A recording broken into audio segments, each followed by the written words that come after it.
الحمد لله الحمد لله الذي لا يرجى لكشف الشدائد إلا هو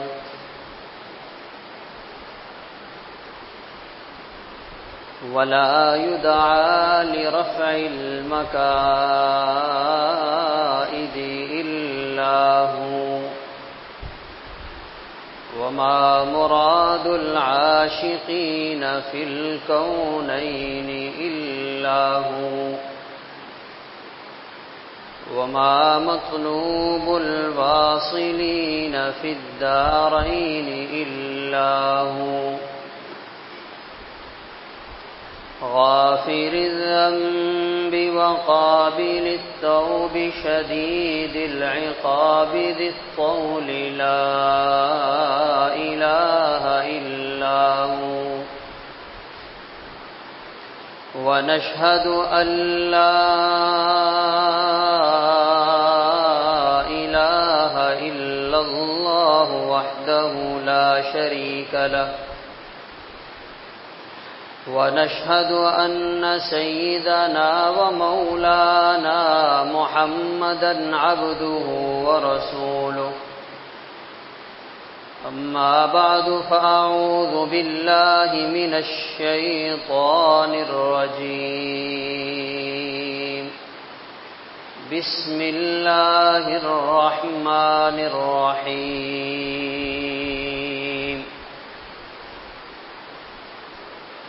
إن الله اشترى من المؤمنين أنفسهم وأموالهم بأن لهم الجنة يقاتلون في سبيل الله فيقتلون ويقتلون وعدا عليه حقا في التوراة والإنجيل والقرآن ومن أوفى بعهده من الله فاستبشروا ببيعكم الذي بايعتم به وذلك هو الفوز العظيم صدق الله العظيم يا رب صل وسلم دائما أبدا على حبيبك خير الخلق كلهم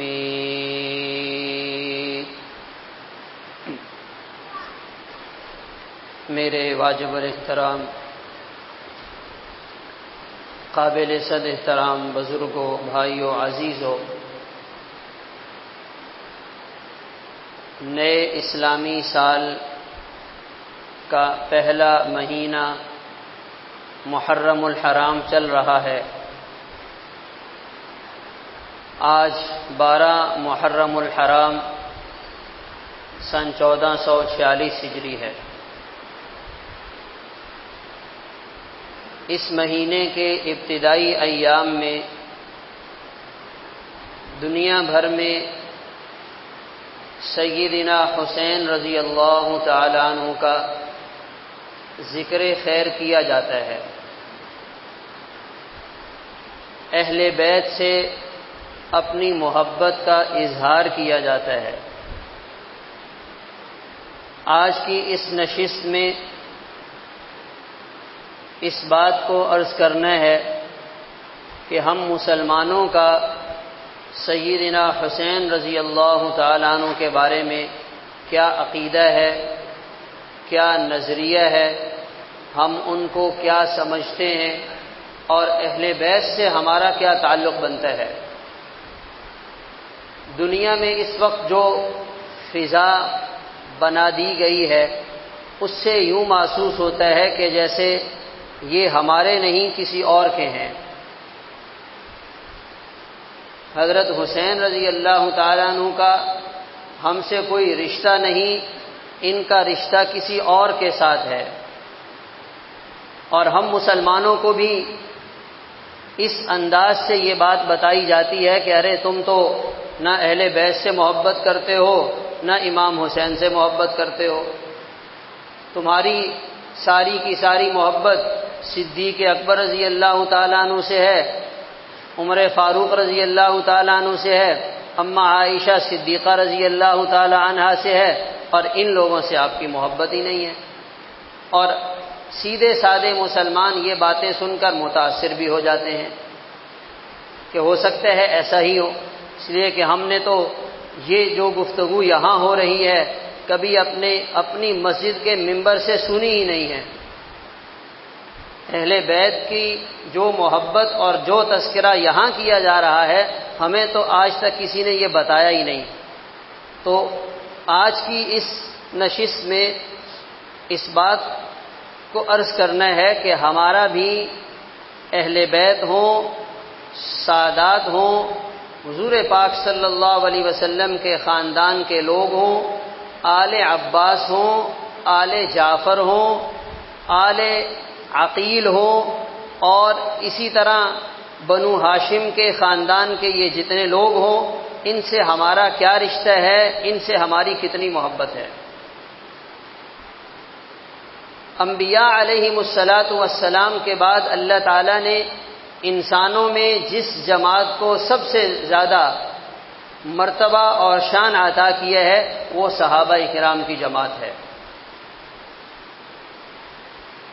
سارے کے سارے صحابہ، وَكُلًّا وَعَدَ اللَّهُ الْحُسْنَى، اللہ تعالیٰ نے سب کے ساتھ جنت کا وعدہ فرمایا ہے، تو ہم سب کو اپنا مانتے ہیں، قابل احترام مانتے ہیں، ان کی پیروی کرنے میں اپنی نجات سمجھتے ہیں، ان کے ہر عمل کو، ان کی بات کو، ان کے اقوال کو اپنے لیے دلیل اور حجت سمجھتے ہیں، اور جو دین حضور پاک صلی اللہ علیہ وسلم آسمانوں سے لے کر آئے اس دین کو منعن انہوں نے امت تک پہنچایا اور اس امانت کا حق ادا کیا، ہم اس میں ان کو حق بجانب سمجھتے ہیں۔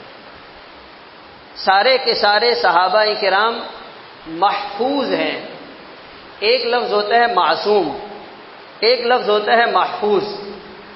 معصوم کا مطلب یہ ہے کہ انسان ہر قسم کے گناہ سے پاک ہو اور وہ گناہ کرے ہی نہ۔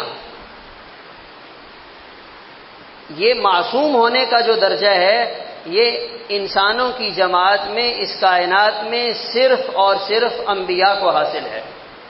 بس معصوم ہونا، ہر قسم کے ظاہری باطنی گناہوں سے پاک صاف ہونا، یہ درجہ اور مقام صرف اور صرف انبیاء علیہ الصلاۃ والسلام کو حاصل ہے۔ اس کے بعد دوسرا درجہ محفوظ ہونے کا آتا ہے کہ انسان گناہ تو کر لیتا ہے، بشری کمزوری کی وجہ سے اس سے گناہ ہو جاتے ہیں، مگر اللہ تعالیٰ نے اپنے فضل سے ان کو اتنا ایمان عطا کر دیا کہ اللہ تعالیٰ نے انہیں گناہوں سے محفوظ کر لیا، اللہ تعالیٰ نے انہیں گناہوں سے بچا لیا۔ یہ جو درجہ ہے یہ درجہ صحابہ کرام رضی اللہ عنہم کو حاصل ہے۔ ہمارے دین نے سب کا اپنا اپنا مرتبہ اور مقام بتایا ہے۔ اگر کوئی آدمی انبیاء کو ان کے مرتبے سے نیچے لائے گا تو دین میں اس کی بات کو نہیں لیا جائے گا، اگر کوئی صحابہ کرام کو ان کے مرتبے سے اوپر لے جائے گا تو دین میں اس کی بات کو نہیں سنا جائے گا۔ تو صحابہ کرام کی جماعت میں اہل بیت بھی ہیں، صحابہ کرام کی جماعت میں حضرت حسن اور حسین رضی اللہ تعالی عنہما بھی ہیں، صحابہ کرام کی جماعت میں سیدنا علی المرتضی رضی اللہ تعالی عنہ بھی ہیں، صحابہ کرام کی جماعت میں سیدنا عباس رضی اللہ تعالی عنہ بھی ہیں، اور صحابہ کرام کی جماعت میں یہ سارے پاکیزہ مقدس اور بابرکت لوگ ہیں جن کو اللہ کے محبوب پیغمبر نے اپنی زبان نبوت سے جنت کی بشارت سنائی ہے۔ تو ہمیں اس معاملے میں کسی کے پروپیگنڈے سے متاثر ہونے کی ضرورت نہیں ہے، ہمیں کسی کی باتوں کی وجہ سے پریشان ہونے کی ضرورت نہیں ہے۔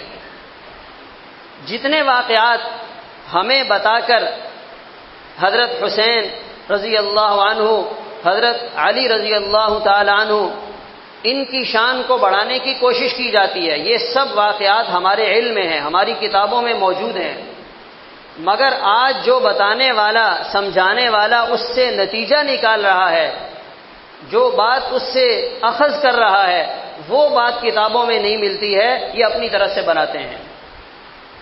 بہت سے واقعات، بہت سے فضائل حضرت علی رضی اللہ تعالیٰ عنہ کے ہیں، اور ہماری حدیث کی کتابوں میں باقاعدہ تفصیل کے ساتھ موجود ہیں، مگر اس کا جو نتیجہ آج کی دنیا میں بتایا جاتا ہے وہ حدیث کی کتابوں میں نہیں ہے۔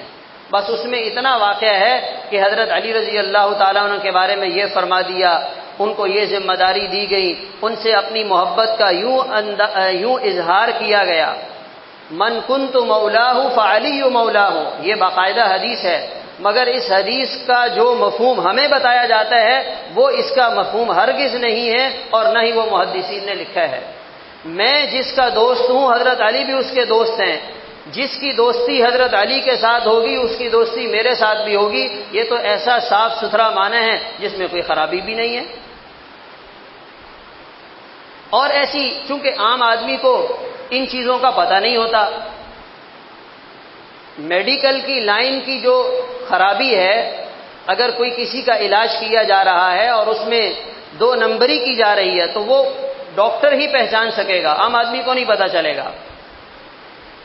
انجینئرنگ کی لائن کی کوئی خرابی کسی جگہ کوئی کر رہا ہے تو اس خرابی کو، اس غلطی کو انجینئر ہی پکڑے گا، عام آدمی نہیں پکڑ سکتا۔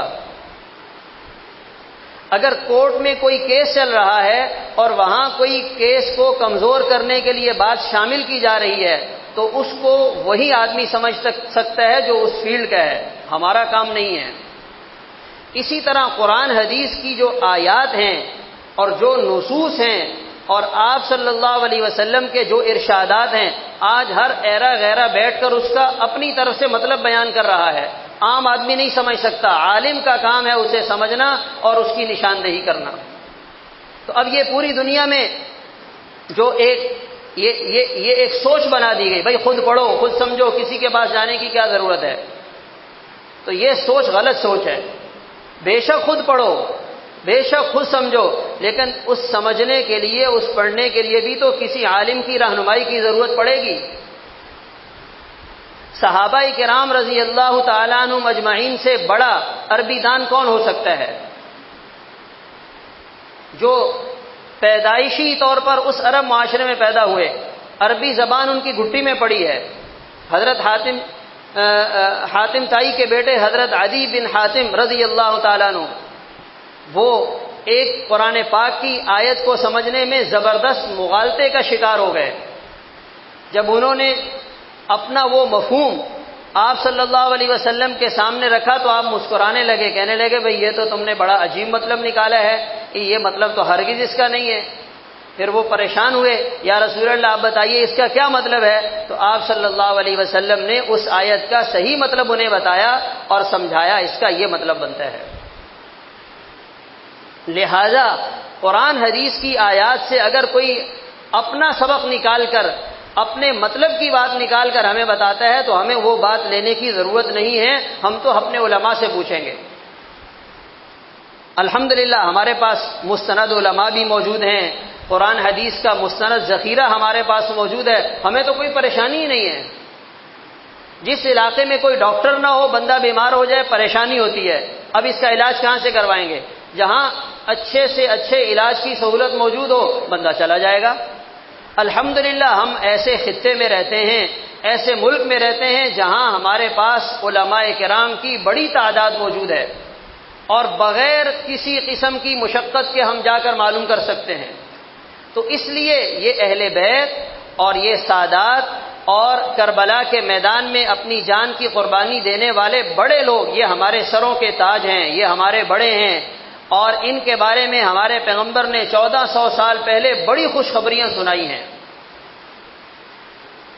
حضور پاک صلی اللہ علیہ وسلم مسجد نبوی میں تشریف فرما ہے، ترمذی شریف کی روایت ہے، حضرت حذیفہ رضی اللہ تعالیٰ عنہ فرماتے ہیں کہ میں اپنی والدہ سے اجازت لے کر آپ کی خدمت میں مسجد نبوی میں حاضر ہوا۔ میں نے اپنی والدہ سے کہا کہ آج جی چاہ رہا ہے اپنے لیے اور آپ کے لیے جا کر دعا کی درخواست کروں، یا رسول اللہ ہمارے لیے دعا فرمائیے، اللہ تعالی ہماری بخشش فرما دیں۔ کیا بات ہے!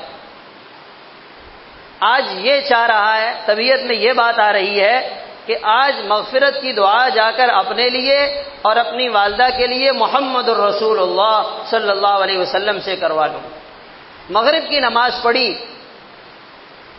نماز کے بعد اب بیٹھا ہوں، سوچ رہا ہوں، مگر جانے کی ہمت نہیں ہو رہی۔ انتظار کرتا رہا یہاں تک کہ عشاء کی نماز کا وقت ہو گیا۔ عشاء کی نماز پڑھی، پھر آگے بڑھنے کی ہمت نہیں ہوئی۔ ادب، احترام، رعب اور جلال، انتظار کرتا رہا یہاں تک کہ آپ صلی اللہ علیہ وسلم عشاء کی نماز سے فارغ ہو کر گھر جانے کے لیے اپنی جگہ سے اٹھ گئے، چلنے لگے۔ اب میں سوچ رہا ہوں کہ اب تو بالکل آخری وقت ہے، اگر نہ کہا تو آپ اندر چلے جائیں گے، تو میں پیچھے چلنے لگا۔ آپ کو محسوس ہوا، آپ واپس میری طرف مڑے اور مجھ سے پوچھا کون؟ حذیفہ؟ میں نے کہا جی ہاں یا رسول اللہ، میں حذیفہ ہوں۔ آپ صلی اللہ علیہ وسلم نے فرمایا ما حاجتک غفر اللہ لک ولامک، اے حذیفہ تمہاری کیا حاجت ہے، کیا درخواست لے کر آئے ہو؟ اللہ تعالیٰ تمہاری بھی بخشش فرمائے، تمہاری والدہ کی بھی بخشش فرمائے۔ نور نبوت سے اللہ تعالیٰ نے وہ جو درخواست تھی وہ اس کی پہچان کروا دی، اور دل میں بات آ گئی، اور مانگنے سے پہلے ہی اللہ کے محبوب پیغمبر نے دعا دے دی، غفر اللہ لک ولامک۔ آج ہم پریشان ہیں حالات کے لیے، کوشش کرتے ہیں یہ حالات سے نکل جائیں۔ میرے محترم دوستو عزیزو، سب سے زیادہ چیز جو فکر کی ہے، جس کی ایک مسلمان کو فکر ہونی چاہیے، وہ یہ ہے کہ اللہ تعالیٰ میرے گناہوں کو معاف فرما دیں، اللہ تعالیٰ مجھ سے راضی ہو جائے۔ آج کتنے مسلمان ہیں جو رات کو یہ بات سوچ کر اپنے بستر پر لیٹتے ہیں؟ آج کتنے مسلمان ہم میں ایسے ہیں جو صبح کام پہ جانے سے پہلے یہ سوچ رہے ہوتے ہیں پتہ نہیں میرے اللہ مجھ سے راضی ہیں یا نہیں، اللہ تعالیٰ نے میری بخشش فرمائی ہے یا نہیں، میں اللہ تعالیٰ کو کیسے راضی کروں گا، اللہ تعالیٰ کو کیسے مناؤں گا۔ اس سوچ کو اس مادیت کے دور میں بہت دور کر دیا گیا۔ پیسہ، مال، دولت، چیزیں اور سہولتیں اور خواہشات اور تعیش پرستی، بس اس میں پوری امت کو لگا دیا گیا۔ صحابہ کرام کی جب ہم فرمائشیں سنتے ہیں، حدیث کی کتابوں میں واقعات پڑھتے ہیں، تو وہاں یہ والی باتیں ہمیں ملتی ہیں۔ ایک صحابی سے آپ صلی اللہ علیہ وسلم نے عرض کیا، اے میرے پیارے صحابی ربیعہ اسلمی رضی اللہ تعالیٰ عنہ، ساری رات میرے گھر کے باہر دروازے پہ خدمت کے لیے بیٹھے رہتے ہو کہ اللہ کے محبوب پیغمبر کسی کام کا کہیں تو میں وہ کام بجا لاؤں۔ ایک دفعہ آپ خوش ہوئے اور خوش ہو کر آپ نے اس صحابی سے فرمایا، آج تم جو دعا مانگو گے، جس دعا کی درخواست کرو گے، میں وہ تمہارے لیے اللہ سے مانگ لوں گا۔ بتاؤ کیا مانگنا چاہتے ہو؟ سوچ کر بتایا، یا رسول اللہ میں یہ چاہتا ہوں کہ اللہ تعالیٰ مجھے جنت میں آپ کا ساتھی بنا دے۔ یہ خواہش ہے ان کی، یہ چاہت اور یہ فرمائش ہے۔ آج ہم کیا سوچتے ہیں، ہم اپنے بچوں کو کیا سمجھاتے ہیں، ہمارے بچے کیا سوچتے ہیں، اس کا مطلب ہرگز یہ نہیں کہ ہماری دنیا خراب ہو جائے گی، بگڑ جائے گی۔ جس بندے نے اللہ تعالیٰ کو منا لیا، جس بندے سے اللہ تعالیٰ راضی ہو گئے، جس بندے کو اللہ تعالیٰ آخرت میں دنیا سے 10 گنا بڑی جنت عطا کریں گے، تو یہ چھوٹا سا پیٹ اور یہ 2 وقت کی 2 روٹی اور یہ سر چھپانے کے لیے ایک معمولی سا چھت اور یہ جسم ڈھانپنے کے لیے 2 جوڑے، کیا اللہ تعالیٰ عطا نہیں کریں گے؟ یہ کیسے ہو سکتا ہے؟ آج انسانوں نے اپنا ذہن یہ بنا لیا، پیسہ کماؤ میں کروں گا، مسائل مجھ سے حل ہوں گے، پیسوں سے ہوں گے، چیزوں سے ہوں گے، اور اللہ تعالیٰ کی ذات کو بیچ میں سے نکال دیا۔ ہم اپنی کوشش کرتے ہیں، اسباب کے پابند ہیں، مگر مسائل کو حل کرنے والی ذات اللہ تعالیٰ کی ہے۔ اللہ تعالیٰ حل فرماتے ہیں۔ تو صحابہ کرام کا جذبہ اور صحابہ کرام کی سوچ یہ تھی کہ یا رسول اللہ ہمارے لیے دعا فرمائیں، اللہ تعالیٰ ہماری بخشش فرما دیں۔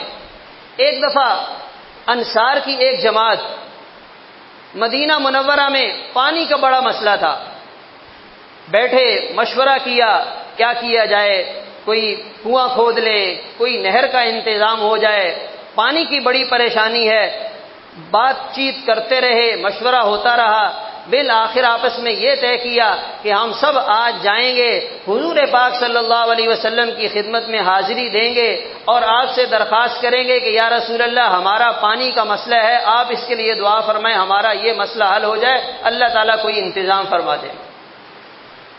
اب جب وہاں پہنچے، آپ صلی اللہ علیہ وسلم کے ساتھ بات چیت ہوئی تو آپ صلی اللہ علیہ وسلم نے فرمایا انصار کی جماعت، آج تم جو درخواست کرو گے وہ درخواست پوری کی جائے گی۔ مشورہ کیا ہوا، آپس میں کیا بات چیت طے کی ہے اور پورا ذہن بنا کر آئے ہیں کہ آج تو پانی کا مسئلہ حل کروانا ہے۔ جب وہاں سے اتنی بڑی بات سامنے آئی تو آپس میں واپس سر جوڑ کر بیٹھ گئے، کہنے لگے کہ اگر کوئی نہر بھی یہاں چل گئی اور نہر بھی جاری ہو گئی، کوئی چشمہ نکل آیا تو کب تک اس کا فائدہ اٹھائیں گے، کتنا پانی استعمال کریں گے، کیوں نہ اللہ کے محبوب پیغمبر سے کوئی بڑی چیز مانگ لیں۔ یہ نہر اور یہ پانی یہ تو کوئی اتنی بڑی بات نہیں ہے۔ آپس میں مشورہ کیا اور مشورہ کرنے کے بعد دوبارہ آپ کی خدمت میں حاضر ہوئے اور عرض کرنے لگے یا رسول اللہ ہم آپ سے یہ درخواست کرتے ہیں، آپ اللہ تعالیٰ سے ہمارے لیے دعا مانگیں، اللہ تعالیٰ ہمارے گناہوں کو معاف فرما دیں۔ یہ ہے سوچ ان لوگوں کی، اس جماعت کی۔ ہم بھی الحمدللہ مسلمان ہیں، ہم بھی ان کا نام لیتے ہیں، ہم بھی سیدنا حسین رضی اللہ تعالیٰ عنہ کا تذکرہ کرتے ہیں، ہم بھی حضرت علی رضی اللہ تعالیٰ عنہ سے محبت کا اظہار کرتے ہیں، مگر اس جماعت کی تربیت اس رخ پر ہوئی ہے۔ اگر کسی کے پاس نہیں ہے تو وہ بھی ہنسی خوشی زندگی گزار رہا ہے، اور جس کو اللہ تعالیٰ نے دیا ہے وہ بھی ہنسی خوشی زندگی گزارتے ہوئے اللہ کے اس مال کو دوسروں پہ خرچ کر رہا ہے۔ جذبہ، سوچ، تربیت یہ بنا دی گئی۔ آج شروع سے بچے کا ذہن یہ بنایا جاتا ہے بیٹا کیسے مال بنانا ہے، بیٹا کیسے مال کمانا ہے، بیٹا کیسے اپنے آپ کو سیٹ کرنا ہے، بیٹا کیسے اپنا فیوچر بنانا ہے، کیسے اپنی زندگی کو سیٹ کرنا ہے۔ ساری امت کی سوچ اس رخ پہ چل رہی ہے۔ امت کے لیے کارآمد بن جائیں، امت کے لیے نافع بن جائیں، دوسروں کے لیے کچھ کام کرنے والے بن جائیں، اللہ کے دین کے لیے اپنی صلاحیتیں لگانے والے بن جائیں، یہ سوچ ہمارے درمیان نہیں ہے۔ اور اللہ تعالیٰ اپنے پاک کلام میں فرما رہے ہیں ان اللہ اشتری من المؤمنین انفسهم واموالهم بان لهم الجنہ، اے دنیا میں رہنے والے انسانوں، ہم تمہیں 1400 سال پہلے باخبر کر رہے ہیں، ہم نے تمہاری جان کو بھی خرید لیا ہے، تمہارے مال کو بھی خرید لیا ہے۔ یہ جان بھی ہماری، یہ مال بھی ہمارا، اور اس کے بدلے میں تمہیں کیا ملے گا؟ بِأَنَّ لَهُمُ الْجَنَّةَ، اللہ تعالیٰ تمہیں اس کے بدلے میں جنت عطا کریں گے۔ تو یہ ہمارا جسم اور یہ ہماری زندگی اور ہمارے اموال اور یہ ہمارا سارے کا سارا کاروبار یہ اللہ نے خریدا ہوا ہے۔ اور اس کے ساتھ فرمایا جنت تک پہنچنے کے لیے اگر بڑی سے بڑی قربانی دینی پڑ گئی تو اس سے پیچھے نہیں ہٹنا۔ یقاتلون فی سبیل اللہ، یہ انسان کی زندگی کی سب سے بڑی قربانی ہے کہ وہ اپنی جان ہتھیلی پہ رکھ کے اللہ کے سامنے پیش کر دے، یا اللہ اگر آپ جان لینے سے راضی ہوتے ہیں تو یہ بھی حاضر ہے۔ کربلا کے میدان میں اور احد کے میدان میں اور بدر کے میدان میں اور حنین کے موقع پر صحابہ کرام نے اپنے عمل سے یہ کر کے دکھلایا ہے۔ اور یہ تو 1400 سال پہلے کے زمانے کے لوگ تھے، ہم سمجھیں گے کہ وہ تو صحابہ کرام کا زمانہ ہے، وہ تو خیر القرون کا زمانہ ہے، اور وہ تو حضور پاک صلی اللہ علیہ وسلم کے زمانے کی بات ہے۔ آپ ہمیں آج کی بات بتائیں، آج بھی دنیا میں کہیں یہ بات نظر آ رہی ہے؟ تو آج کی اس دنیا میں، اس فتنے کے دور میں اور مادیت پرستی کے زمانے میں بھی اللہ تعالیٰ نے دکھا دیا، دیکھو فلسطین میں کیا ہو رہا ہے، اور وہاں کے مسلمانوں کے کیا جذبات ہیں۔ یا اللہ میرا پورا گھرانہ قربان ہو گیا، اگر آپ میرے خاندان کے افراد کی جان لے کر راضی ہوتے ہیں تو میں اس پر بھی راضی ہوں۔ ان کے گھروں کے بڑوں کے یہ جذبات ہیں۔ ایک خاتون کا کلپ آیا، 4 بیٹے شہید ہو گئے، کہہ رہی ہے الحمدللہ، یا اللہ آپ کا شکر ہے، میں آپ کی تعریف کرتی ہوں، کل قیامت کے دن مجھے ام الشہداء کے نام سے پکارا جائے گا۔ وہ تو صحابہ کرام تھے، یہ آج کے دور کی باتیں ہیں۔